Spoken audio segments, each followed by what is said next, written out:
আসসালামু আলাইকুম ওয়া রাহমাতুল্লাহি ওয়া বারাকাতুহু ইন্নাল হামদুলিল্লাহি ওয়াসসালাতু ওয়াসসালামু আলা রাসূলিল্লাহ ওয়া বা'দ। সুপ্রিয় শিক্ষার্থী ভাই বোনেরা, দেশে কিংবা প্রবাসে যে যেখান থেকে দেখছেন, আন্তরিক মোবারকবাদ এবং ধন্যবাদ জানিয়ে শুরু করছি আজকের ভিডিও। ইউনিক পদ্ধতিতে কোরআনুল কারীম শিক্ষা কোর্স পার্ট 1-এ আপনাকে স্বাগতম। প্রিয় দর্শক, আমি আপনাদেরকে জানিয়ে রাখতে চাই, এই যে কোরআনুল কারীম শিক্ষা কোর্স আমি শুরু করেছি, এটা হলো প্রথম পর্ব। মোট 21টি পর্বে এই কোরআনুল কারীম শিক্ষা কোর্স সমাপ্ত হবে ইনশাআল্লাহ। আমি আশা রাখি এবং বিশ্বাস রাখি, আপনি যদি প্রথম পর্ব থেকে নিয়ে শেষ পর্ব পর্যন্ত ভালো করে মনোযোগ সহকারে প্রত্যেকটা পর্ব যদি আয়ত্ত করতে পারেন, ভালো করে আমার সাথে সাথে পড়তে পারেন, তাহলে আপনিও ইনশাআল্লাহ কোরআনুল কারীম সহিহ শুদ্ধ করে তেলাওয়াত করতে পারবেন, রিডিং পড়তে পারবেন ইনশাআল্লাহ। তাই ধৈর্য সহকারে শেষ পর্ব পর্যন্ত থাকবেন। তো প্রিয় দর্শক, আজকে হলো প্রথম পর্ব, প্রথম পার্ট। অতএব বাকি পর্বগুলো পাইতে অবশ্যই আমার এই চ্যানেলটি সাবস্ক্রাইব করে রাখুন এবং এই ভিডিওতে একটি লাইক দিন, কমেন্ট করে জানান কেমন হয়েছে। তো চলুন শুরু করে দেই। তো প্রিয় দর্শক, আজকে আমরা আরবি হরফগুলোর পরিচয় জানব। যদি আরবি কোরআনুল কারীম পড়তে হয়, তাহলে এই অক্ষরগুলোর পরিচয় আমাদেরকে মাস্ট অবশ্যই জানতে হবে এবং ভালো করেই জানতে হবে। এই জন্য এই ক্লাসটি, এই পর্বটি খুবই গুরুত্বপূর্ণ, মিস করবেন না প্রিয় দর্শক। তো চলুন আমরা আরবি হরফগুলোর পরিচয় জেনে নেই। তো আরবি হরফ 29টি, মাখরাজ 17টি, এটা আমরা সবাই জানি। আলিফ, আলিফ, বা, বা, তা, তা, সা, এটা পাতলা হবে, সা, জিম, জিম, এটা কিন্তু জিম না, এটা জিম। ভালো করে দেখবেন, জিম জিব্বার মাঝখান থেকে, মুখের মাঝখানের খালি জায়গা থেকে আসবে, জিম। হ্যাঁ, হ্যাঁ, এটা গলার মাঝখান থেকে আসবে, খুব একটু চাপ দিয়ে পড়বেন, হ্যাঁ, ওকে। হ্যাঁ, খ, খ, এটা গলার শেষ ভাগ থেকে আসবে, মানে অলখম থেকে আসবে আর কি। খ, দাল, দাল, জাল, জাল। এই দালটা পাতলা হবে প্রিয় দর্শক, জিব্বার আগা, জাল, আর সামনের দাঁতের আগা। র, র, জা, জা, সিন, সিন, শিন, শিন, صاد, صاد, ضاد, ضاد। দেখেন, এই যে দাল এবং দদ, এরকম জাল এবং জা প্রায় কাছাকাছি, এগুলোর পার্থক্য পরবর্তীতে আসছে। শেষ পর্যন্ত দেখতে থাকুন। ত, ত, জ, জ, আইন, আইন, গলায় একটু ছাপ দিয়ে, গইন, গইন, গলার শেষ ভাগ থেকে আসবে। ফা, ফা, কফ, কফ। দেখেন, কফটা একটু বড় করে জুড়ে সুরে, কফ, এরকম, এটা কাফ না, কফ। কাফ, এটা হলো ছোট কাফ, আর এটা হলো বড় কাফ, ওকে। কাফ, লাম, লাম, মিম, মিম, নুন, নুন, ওয়াও, ওয়াও, মুখটা গোল করে, ওয়াও, টুটটা গোল করে উচ্চারণ করতে হবে। হা, হা, এটা গলার শেষ ভাগ থেকে, মানে এই ওরকম থেকে। হামজা, হামজা, ইয়া ইয়া। এবার একসাথে পড়ি, আলিফ বা তা সা জিম হ্যাঁ খ দাল জাল র জা। প্রিয় দর্শক, এই ক্লাসটি কিন্তু খুবই গুরুত্বপূর্ণ। অক্ষরগুলো যদি আপনি পরিচয় না করতে পারেন তাহলে পড়তে পারবেন না। সিন শিন সদ দদ ত জ আইন গইন ফা কফ কাফ লাম মিম নুন ওয়াও হা হামজা ইয়া।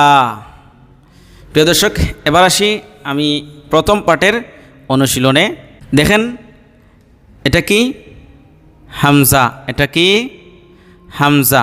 আমার সাথে সাথে বলবেন, এটা কি হা, এটা কি হা, এটা কি আইন আইন, এটা কি হ্যাঁ হ্যাঁ, এটা কি গইন, আর এটা খ খ।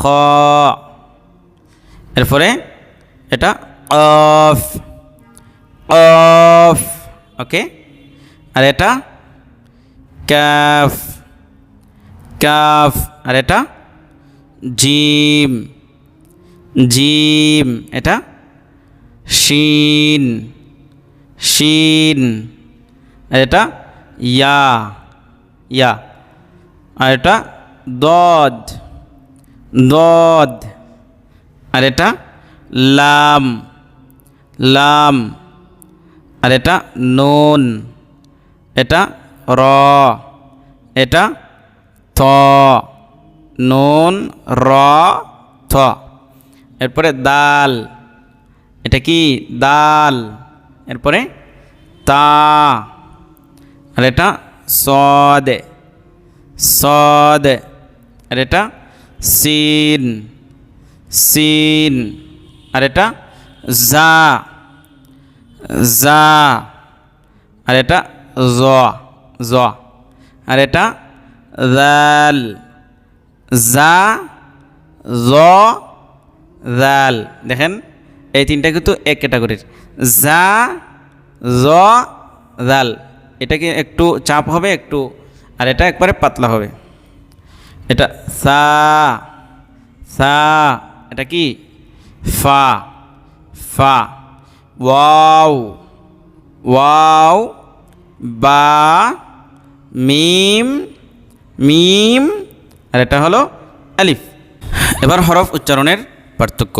প্রিয় দর্শক, দেখুন এই যে হামজা আইন কফ কাফ, এরপরে হা হ্যা, এগুলো কিন্তু একেবারে কাছাকাছি, সামান্য পার্থক্য রয়েছে। এগুলো পার্থক্য করতে হবে, না হলে কোরআন শরীফ পড়া শুদ্ধ হবে না। তো দেখুন, যদি হরকত দ্বারা যদি আমি এগুলো উচ্চারণ না করি তাহলে বোঝা যাবে না পার্থক্যটা।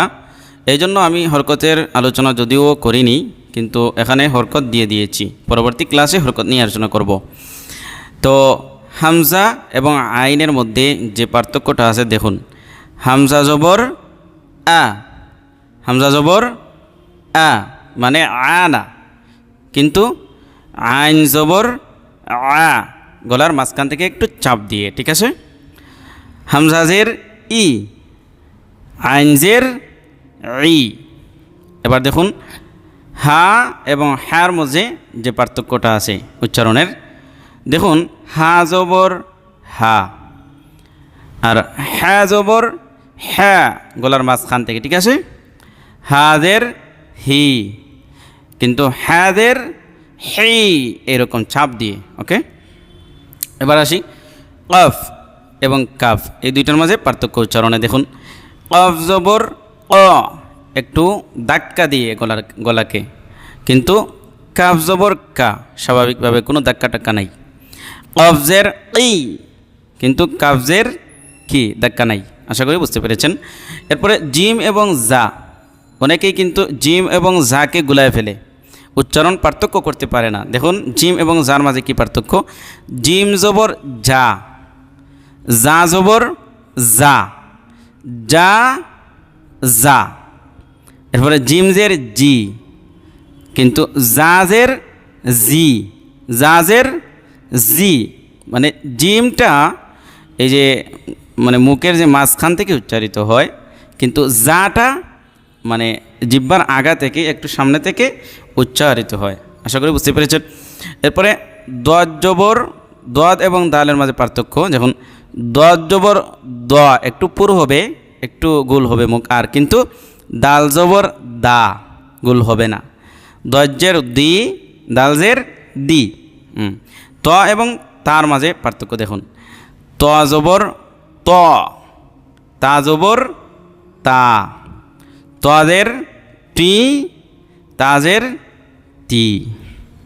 এবার আসি জ এবং জালের মাঝে পার্থক্য। জ জবর জ একটু গোল করে, আর জাল জবর জা। দেখুন দুইটার মাখরাজ কিন্তু একই, কিন্তু জটা একটু পুর গোল করে মুখটা উচ্চারণ করবে, কিন্তু জাটা গোল করা লাগবে না। জাজের জি, জাজের জালজের জি। জা এবং জালের মাঝে পার্থক্য। জাটা একটু গাঢ় হবে, কিন্তু জালটা একবারে পাতলা হবে। দেখুন জা জবর জা, জাল জবর জা পাতলা, জাজের জি, জালজের জি। আশা করি বুঝতেই পেরেছেন। এবার আসুন দদ এবং জর মাঝে পার্থক্য। দদ জবর দ, জ জবর জ পাতলা হবে, দজ্জের ডি, জজের জি। এরপরে আসি সদ এবং সিনের মাঝে পার্থক্য। সদ জবর স একটু গোল হবে মুখ, সিন জবর সা, সজ্জের সি, সিনজের সি। এরপরে সিন এবং সার মাঝে পার্থক্য। সিন জবর সা, সা জবর সা পাতলা হবে, সিনজের সি, সাজের সি পাতলা হবে। এরপরে হামজা এবং ইয়ার মাঝে পার্থক্য দেখুন। হামজা জবর আ, ইয়া জবর ইয়া, হামজাজের ই, ইয়াজের ই। ওকে, এবার আসি খুবই গুরুত্বপূর্ণ যে পড়া আছে এটা। শব্দের প্রথমে, মাঝে ও শেষে যুক্ত হরফের রূপান্তর, মানে আরবি যে 29টা হরফ রয়েছে আলিফ বা তা সা, এগুলো যখন যুক্ত শব্দের মাঝে আসবে তখন এটা কেমন হতে পারে। দেখুন আলিফটা মূলে, এই যে লাইনটা আছে এটা হলো মূল, এই যে লাইনটা আছে এটা মূল, লাল উচ্চারণ। তো আলিফ, তো আলিফটা প্রথমে এরকম হয় মূলের মতো, মাঝে এবং শেষে একই রকম, মানে আলিফের পরে আর কোনো অক্ষর লাগাইল বা জোড়া থাকে না, আলাদা থাকে। এরপরে দেখুন বা এবং তা কেমন হয়। তা মূলে এরকম, তাটা প্রথমে যখন আসবে শব্দের তখন এরকম, তাটা মাঝখানে আসলে এরকম, তাটা শেষে আসলে এরকম, দুই রকম হইতে পারে, গুলতা হইতে পারে, এরকম তা হইতে পারে। দেখুন শব্দের মাঝে কেমন আসছে। তাটা প্রথমে এরকম, মাঝখানে এরকম, আর শেষে এরকম। বাও সেম, মানে যদি আমরা উপরের দুইটা নোক্তা না দিয়ে বা নিচে যখন আমরা নোক্তা দিব তখন বাটা এরকম হবে, এরকম হবে। ঠিক আছে, আশা করি বুঝতেই পেরেছেন। এবার আসি হা এবং জিমে শব্দের শুরুতে মাঝে কীরকম থাকে। দেখুন জিম এটা শুরুতে, জিম এটা মাঝখানে, জিম এটা শেষে, কি সুন্দর করে দেওয়া আছে। জিম এটা শুরুতে, জিম মাঝখানে, দেখুন শেষে এরকম, জিম জিম জিম। হা হা হা, মানে যদি আমরা নোক্তা বাদ দিয়ে দিই তাহলে হা হয়ে যাবে। এরপরে দেখুন দাল এবং জাল, এই দুইটা কীরকম হয়। তো দাল তো মানে মূলে এবং প্রথমে, এটা দাল এরকম থাকে, মাঝখানে এবং শেষে একই রকম। জিম দাল, দেখুন এই দালটা শব্দের শেষে আসছে এবং মাঝখানে, উভয়টা একই রকম, জালটাও একই রকম। জালের এটার উপরে নোক্তা দিয়ে দিলে জাল হয়ে যাবে। এবার আসি রা, প্রথমে এরকম, মাঝখানে এরকম, শেষে এরকম। দুবুর, দেখেন এই রাটা মাঝখানে এবং শেষে এরকম একরকম, কিন্তু প্রথমে এরকম থাকবে। আশা করি বুঝতে পেরেছেন। আচ্ছা যা, যাও একই রকম, কারণ রার উপরে একটা নোক্তা দিয়ে দিলেই যা হয়ে যাবে। আশা করি বুঝতে পেরেছেন প্রিয় দর্শক। এরপরে আসি শিন এবং সিন, এই নোক্তা যদি থাকে তাহলে তো শিন, আর যদি আমরা নোক্তা বাদ দিয়ে দিই তাহলে সিন হয়ে যাবে। তো প্রথমে এরকম থাকবে শিন, আর মাঝখানে এরকম থাকবে, শেষে এরকম থাকবে শিন। দেখুন শিন শিন শিন, প্রথমে এরকম, মাঝখানে এরকম, শেষে এরকম। তো এই নোক্তাগুলো বাদ দিয়ে দিলে সিন সিন সিন। ঠিক আছে, আশা করি বুঝতে পেরেছেন। এবার আসি সাদ এবং দাদ কীরকম হয়। তো দাদের উদাহরণ দেওয়া হয়েছে, সাদের উদাহরণটাও এখানে আছে। তো দাদ প্রথমে এরকম, মাঝখানে এরকম, শেষে এরকম। দেখুন শব্দ দেওয়া আছে কালিমা দাদ, দাদ মাঝখানে, কিন্তু শেষে ওই মানে মূল অক্ষরের মতো আর কি। তো সি যদি আমরা নোক্তা বাদ দিয়ে দিই তাহলে এটা সাদ হয়ে যাবে। সাদ, মাঝখানে সাদ, শেষে সাদ। এরপরে দেখুন জ এবং ত, এটা শব্দের শুরুতে এরকম, মাঝখানে এরকম, শেষে এরকম, মানে শুরু। দেখুন এখানে কালিমা দেওয়া আছে, শব্দ দেওয়া আছে জ জ জ, নোক্তা বাদ দিয়ে দিলে ত ত ত হয়ে যাবে। আশা করি বুঝতেই পেরেছেন প্রিয় দর্শক। এরপরে দেখুন আইন এবং গাইন কেমন হয়। শুরুতে গাইনটা এরকম, মাঝখানে এরকম, শেষে এরকম। দেখুন শব্দ আছে গাইন গাইন গাইন, কিন্তু নোক্তা বাদ দিয়ে দিলে আইন হয়ে যাবে। আইন আইন আইন। আশা করি বুঝতেই পেরেছেন। এবার আসুন ফা। দেখুন শুরুতে কীরকম, মাঝখানে এরকম, শেষে এরকম। শব্দের শুরুতে এরকম, মাঝখানে এরকম, শেষে এরকম। এরপরে কফ, এটা হলো মূল অক্ষর। তো শুরুতে এরকম থাকবে কফ, মাঝখানে এরকম, শেষে এরকম, মানে মূল অক্ষরের মতো আর কি। কফ কফ কফ। এরপরে আসলো ছোটো কাফ। দেখুন এই যে কাফ শুরুতে, মাঝখানে এরকম, শেষে এরকম। তো কাফ কাফ কাফ। আশা করি বুঝতেই পেরেছেন। তো লাম, এটা শুরুতে এরকম থাকবে, মাঝখানে এরকম থাকবে, দুই সাইডে দুইটা দাগ মিলাল, এবং শেষে মূল অক্ষরের মতো। লাম লাম লাম। আশা করি বুঝতে পেরেছেন। এরপরে মিম, এটা শুরুতে মিম এরকম থাকবে বিন্দু, মাঝখানে এরকম থাকবে, দুই সাইডে দুইটা দাগ, এরপরে শেষে মূল অক্ষরের মতো আর কি। মিম মিম মিম। আশা করি প্রিয় দর্শক বুঝতেই পারতেছেন। অবশ্যই কমেন্ট করে জানাবেন কেমন হচ্ছে। নুন, দেখুন নুনটা শুরুতে এরকম থাকবে, মাঝখানে এরকম, শেষে এরকম। নুন নুন নুন। এরপরে হলো হা, শুরুতে এরকম, মাঝখানে এরকম, শেষে এরকম। দেখুন হা হা হা। এরপরে হলো হামজা। দেখেন হামজাটা শুরুতে এরকম থাকবে, আর মাঝখানে এরকম থাকবে, শেষে এরকম থাকবে। যেমন হামজা হামজা ওয়াও, এই যে ওয়াওর উপর হামজা আছে এরকম থাকবে, ইয়ার উপর হামজা আছে শেষে, শেষে ওয়াওয়ের উপর থাকতে পারে, ইয়ার উপর থাকতে পারে। এরপরে ইয়া, ইয়াটা শুরুতে এরকম, মানে নিচে দুইটা মানে নোক্তা থাকবে, মাঝখানে ইয়া, এরপরে শেষে ইয়া ইয়া ইয়া ইয়া। প্রিয় দর্শক আশা করছি হরফ এই যে শব্দের শুরুতে, মাঝখানে, শেষে কীরকম হয় এটা আপনারা ভালো করেই বুঝতে পেরেছেন। এবার আসি আমরা শব্দের শুরুতে, শেষে এগুলোর অনুশীলনে।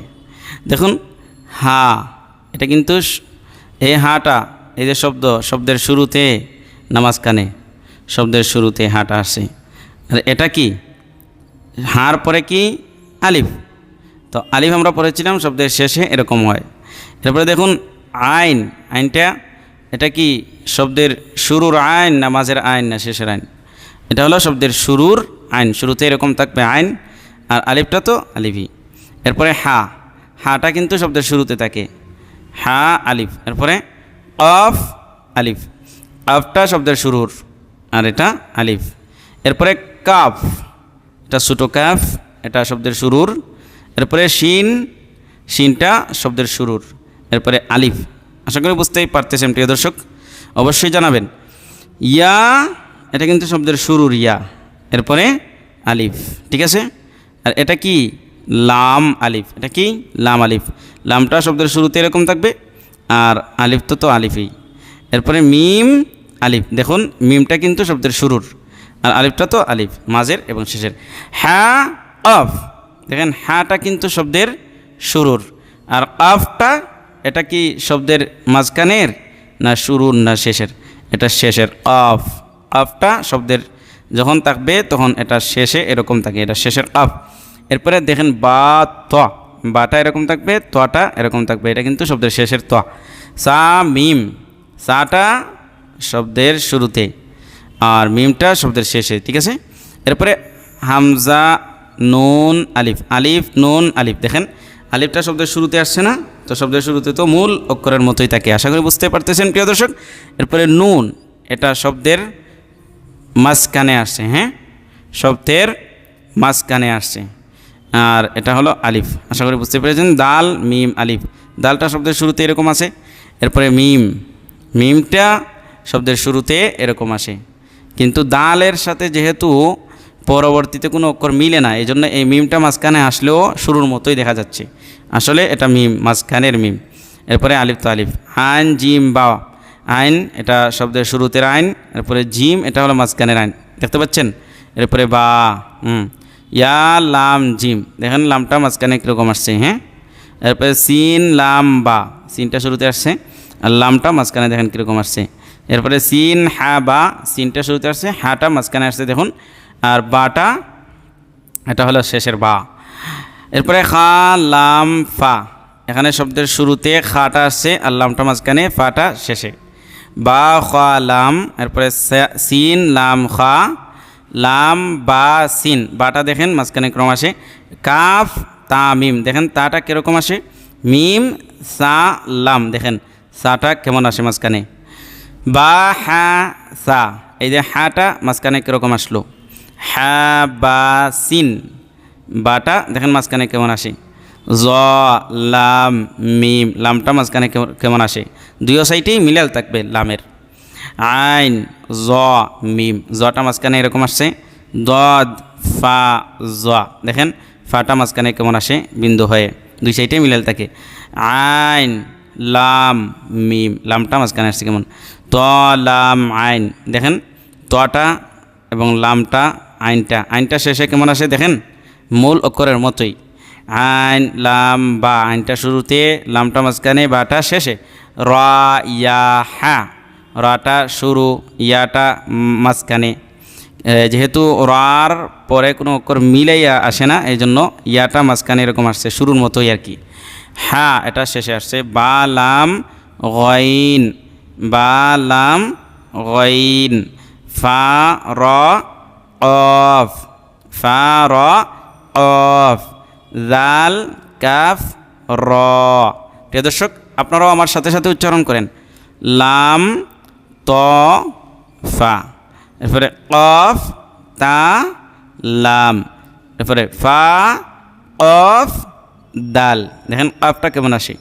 খ লাম কফ। প্রিয় দর্শক এই যে মানে টান আছে এটা লাম, কারণ লামের শেষে দেখেন একটা অক্ষর মিলিত আছে, যদি এটা মিলাল না থাকতো তাহলে কিন্তু আলিফ হয়ে যাইত। কাফ তা বা, এরপরে তা হ্যাঁ তা।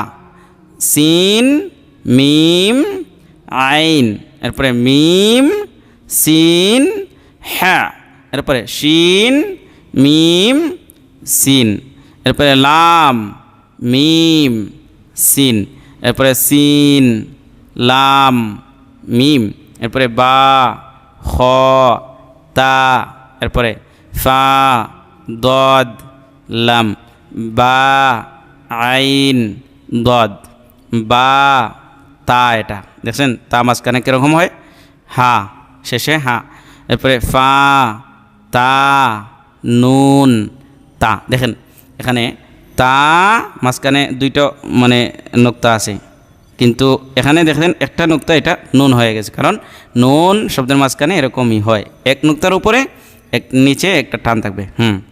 এরপরে দেখেন নুন মিম ওয়াও তা, নুন মিম ওয়াও তা, দেখেন নুনটা শব্দের শুরুতে, মিমটা মাঝখানে এরকম, ওয়াওটা মাঝখানে এরকম হয়, তাটা দেখেন শেষে কীরকম হয়েছে মূল অক্ষরের মতো। ইয়া কফ দদ ইয়া, দেখেন ইয়াটা শুরুতে কেমন আসছে, কফটা মাঝখানে কেমন আসছে, দদটা মাঝখানে কেমন আসছে, ইয়াটা কেমন আসছে। এরপরে বা ত শিন, এরপরে ফা আইন লাম তা, এরপরে আলিফ, ফা আলিফ। দেখেন আলিফের এই যে আমরা প্রথমে দেখছিলাম যে আলিফের মানে শেষে কোনো কিছু লাগাইল থাকে না, মিলাইল থাকে না। দেখেন এখানে এই আলিফের পরে কিন্তু কাফটা মিলানো না।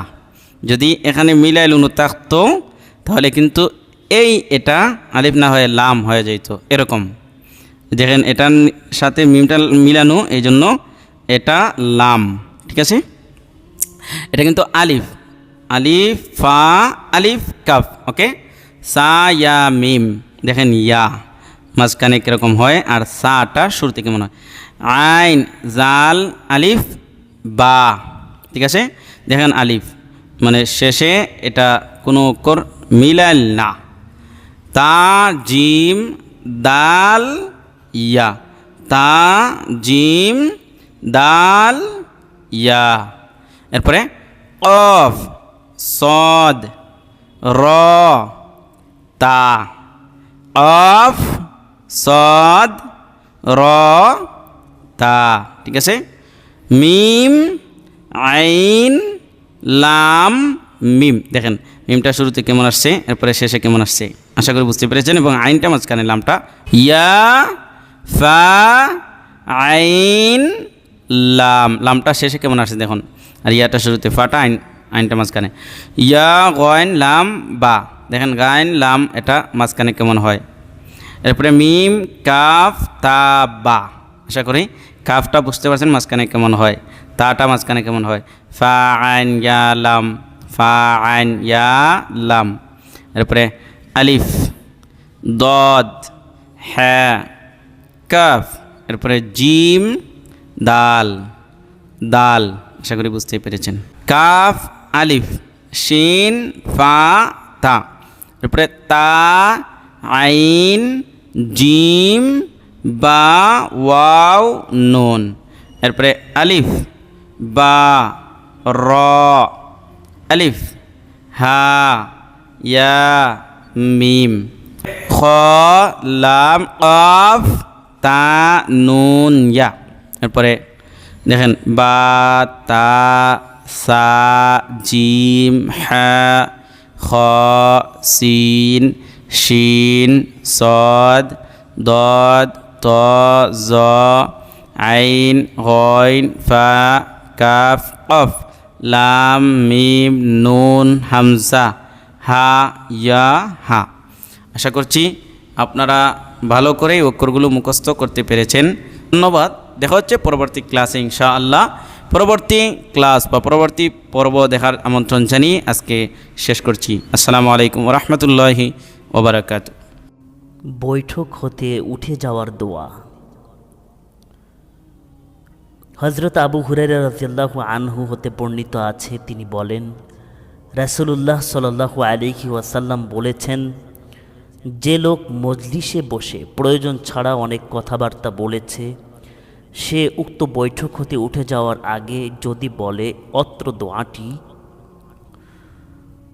সুবহানাকাল্লাহুম্মা ওয়া বিহামদিক আশহাদু আল্লা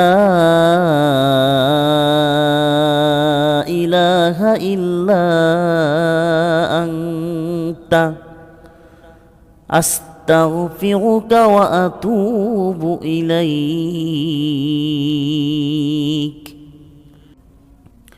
হে আল্লাহ, আমি আপনার প্রশংসা সহকারে আপনার পবিত্রতা ঘোষণা করি।